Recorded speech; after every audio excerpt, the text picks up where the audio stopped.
Who gets the power to decide if your body is damaged and unacceptable? Do we give it to medical standards, to societal standards, or perhaps your own standards? Today we're going to have a conversation which explores the intersection between body dysmorphia and traumatic dissociation, as we hopefully try and find a way to love and accept and appreciate your body, no matter how you may feel and how you may function. At least that's a sentence that I wish I could say, but we don't live in a fairy tale. Physical and psychological wounding cannot be bypassed with an emotional narrative which ignores objective reality. There is literally such a thing as feeling the pain and discomfort of being obese or malnourished, and unfortunately we can't bypass these sensations or perceptions with feelings alone. In the same way that we can't apply the bandage of body acceptance to somebody who's suffered a sudden disfigurement or disability. Objective reality matters, but it gets more complex when we consider subjective reality, because there is a massive world of variance between different people. Let me give you a few examples. One person who just got into a car accident may have lost their arm at the elbow and feel less insecurity and shame about their disfigurement than a teenage girl who's got a tiny acne scar on her cheek. Another woman may be 30 pounds overweight but be completely secure in her identity because she is creatively fulfilled in her career, and it really doesn't mean that much to her that she's got some extra fat. Whereas a different woman may step on the scales every single day, and if she has 1 pound heavier or 1 pound lighter than her perfect weight, she will experience a panic attack and a breakdown. How can I possibly make a video which covers the topic of dissociation and body dysmorphia when the people that I am going to be sharing these ideas with just have so many different experiences? You have your own personal history. Today we're going to try and find a way to hopefully find something like a workable solution to dissociation and self-acceptance, but it's not going to be easy. Medical standards, societal standards, and personal standards, we need all three of these together because the truth lives somewhere in between, in the same way that you and I disagree about what it means to be a little bit heavier or a little bit lighter. But let's make this conversation even more specific by bringing forward today's inner work question, which once more I am being rather cheeky with because this video is not the video that I've been asked to make, but I wanted to make it a little bit broader. So the question today, super simple. What work can we do to accept our bodies and some of the irreversible effects we have done to ourselves? And in this case, extreme weight gain for someone who's losing weight but facing excessive skin. Thank you for the question, because you brought this whole video out of me, and I'm going to roughly fork this conversation into a few different angles. We've got reversible issues with our body, and we've got irreversible issues with our body. Reversible being weight gain, weight loss within a healthy range. Irreversible being excessive skin that you can't release because you may have lost 100 or 200 pounds. Or maybe a physical disability or disfigurement from a car accident, or maybe some scarring again from acne, or something else which is out of your control. How do you stop dissociating from a body which you don't enjoy being inside? Let's do the easy conversation first. The easy conversation is if you know that you're overweight and you want to lose weight and you like yourself more when you lose weight because it reflects your standards of self-respect and self-compassion in the body, which reflects all of those values concretized into the right weight, whatever that is for you, then just lose the weight or gain the muscle, make a sustainable, holistic plan over many months and many years to truly be in the body that you want to be inside. I have covered this idea many times on this channel before, that you will continually dissociate from a body which you do not enjoy being inside. Childhood trauma in relation to dissociation is fundamentally anchored into a traumatic moment or a traumatic environment, either acute trauma, meaning one particular moment which was horrific, or chronic trauma, which was many moments which were maybe not as spiking in horrificness, but were nonetheless unsafe constantly, the child dissociates and learns to defend itself via leaving. That's not what we're talking about right now. We're talking about body acceptance within something which can be changed. If you just need to lose or gain weight and you know it's something which as an adult is a healthy move and would help you to feel more attractive, more of just a well put together person who looks after themselves, that's conversation number one. What happens when we get to the deeper conversation about something which can't be changed? I've got a bit of a controversial answer, so bear with me before you go into the comment section. The person who asked today's question is facing irreversible excessive skin, and yet I do know that there are surgeries out there which do a very good job at cutting away excessive skin, and if you want to know why I think that I could possibly suggest getting surgery as being the solution, it's because it's something I've considered personally. I was a chubby teenager, and I've got a certain skin condition which means I have very stretchy skin. In fact, I'll show you. Look at this. I'll just get my bicep out. I've got incredibly stretchy skin. I'll do the weird one on my face. I'm very stretchy, which means that no matter how much I've trained over the last 10 years, I don't get a defined six-pack even if my abs are there in a way that someone else who didn't have skin like mine would get that six-pack. I considered when I was more insecure, maybe I'll just make money and get skin surgery. At this point in my journey, it doesn't seem that relevant. I'm still in pretty good shape. It wasn't too excessive, but if it was excessive, I might choose to do that in the same way that someone might want a nose job or might want to get braces or jaw surgery or hair loss treatment. You can do these things if you know it's coming from a place of empowerment rather than a place of shame. But the conversation gets complex because even if you make a move from a place of shame, it can still be empowering on the other end. I didn't choose to lose weight when I was a teenager from a place of self-loving empowerment. It came from self-loathing and 16-year-old mentality of, I look literally disgusting, I've never trained a day in my life, and I want to actually become a young man rather than a chubby teenager.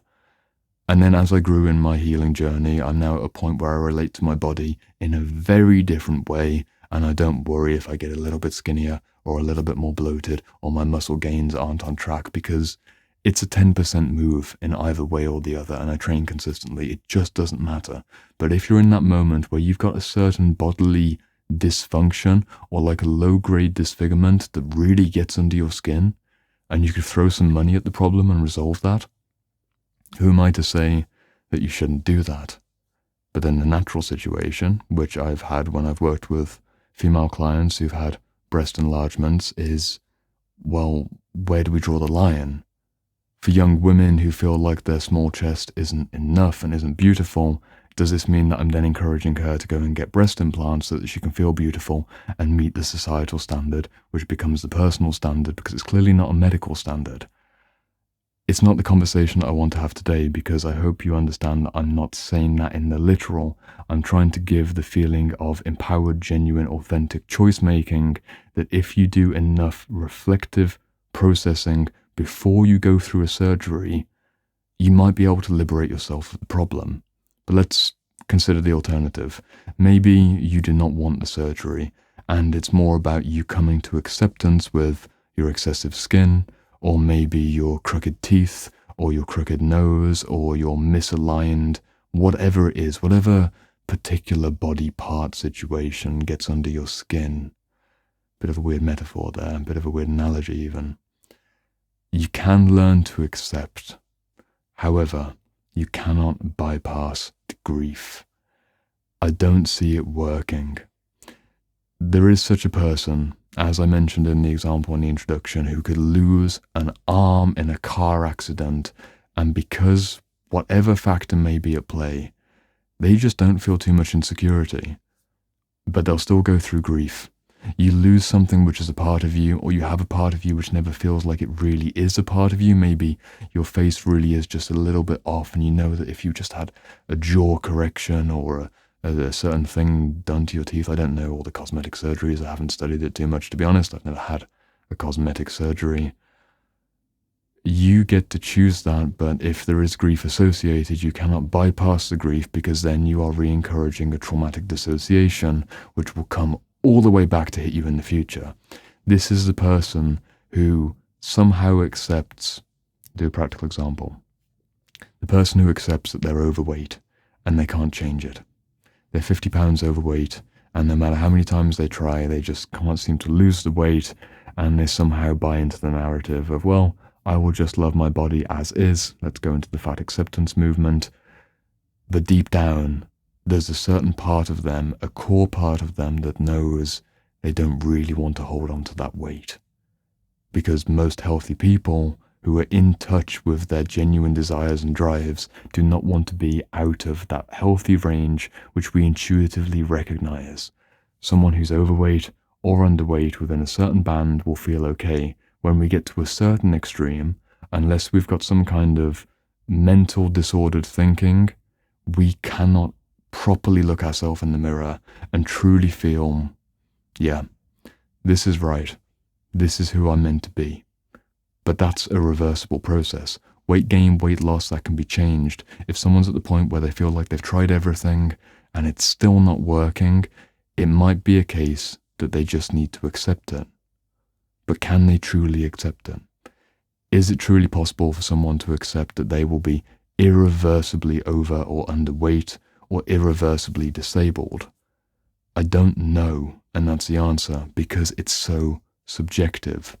Someone can have a horrific burn that covers all the way up to the side of their face, and they go through a period of 3 years of grief and sorrow and just really wrestling with the fact that they're no longer a beautiful person based on their own perception. It doesn't matter based on the societal standards, and I don't want us to skip towards the narrative that everyone is beautiful. I get where that's coming from, and everyone's worthy of respect and appreciation, but there are things which we measure in society as objective standards of beauty or not beauty, and they really do matter.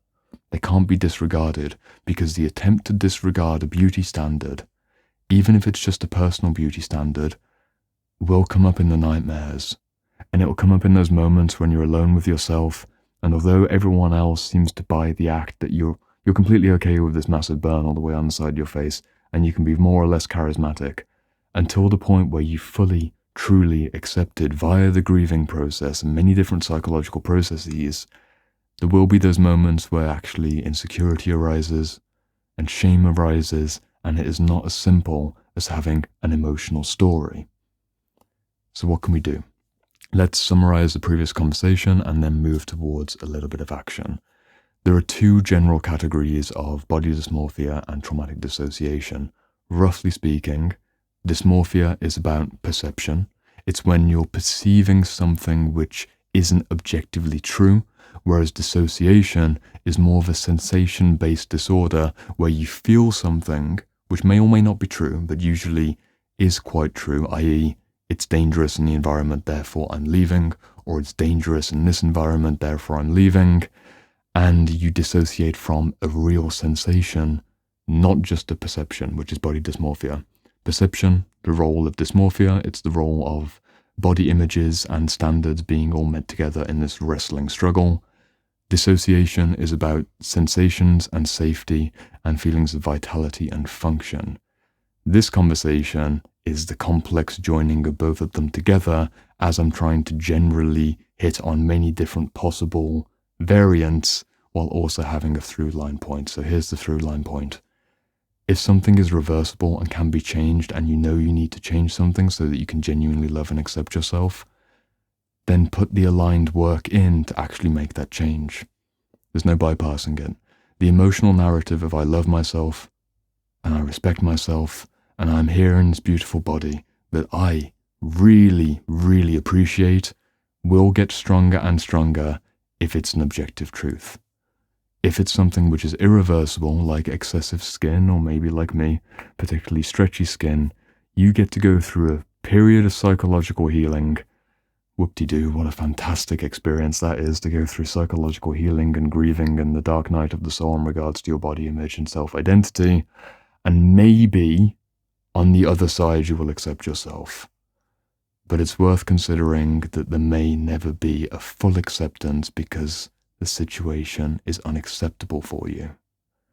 That's a very controversial thing to say, but I know that in the most extreme case, someone who's a war veteran who's lost both of their legs, they do not ever really, in certain cases maybe there's an exception, there's not going to be a person who's like, yeah, if I was given the choice to get my legs back or not have my legs, then I wouldn't have my legs. Maybe there's a story of the beautiful life that came from not having legs, and there was a whole new chapter that came through. But during that initial stage, and potentially even at the very end of life, there's an alternative which is sought after, and that gap between actuality and desire will always be felt. I'm speaking in generalizations. If you're the exception in these very extreme circumstances, I would love to hear from you, because that is an inspiring fucking story.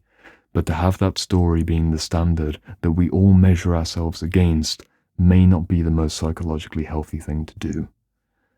We dissociate from places that we don't want to be. We dissociate from the environment, and we dissociate from ourselves. We leave and exist somewhere behind or above ourselves. There are things that we can do to fix that, but at a certain point we may need to come to accept that there are just parts of my body and parts of my identity and parts of my wounding which will never truly feel comfortable. It's always going to feel like wearing a pair of shoes which are 2 sizes too small. And it's at that point that you can accept the unacceptable. This is where the paradox really comes in, the crescendo moment of this video. Acceptance, non-acceptance, acceptance. The spiral moves between. Don't bypass into premature acceptance. Go through the dark night of the soul of experience where you don't accept the thing that is bothering you or worrying you or just eating away at your heart. And then when you've truly not accepted it, there becomes a moment where you also accept it. It's a very difficult thing to put into words, but if you've ever had an experience that you find very traumatic or very unacceptable, and you've somehow found peace with it, you've somehow found an ability to be not comfortable, but okay with wearing the pair of shoes which is 2 sizes too small, then you might have just healed your body dissociation and your body dysmorphia and traumatic dissociation. Words are failing me, and my voice is giving out.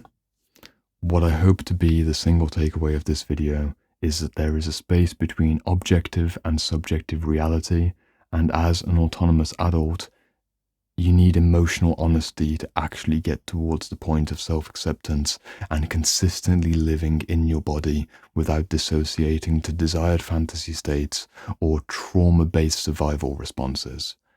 If you don't feel healthy and safe, it might be the best move to actually accept that you don't feel healthy and safe, rather than tell yourself repeatedly, I feel healthy and safe, I feel healthy and safe, I'm okay, I love me. Doesn't work, you're lying to yourself. But there can be things which we do to heal along the process. There are many different stages in this journey.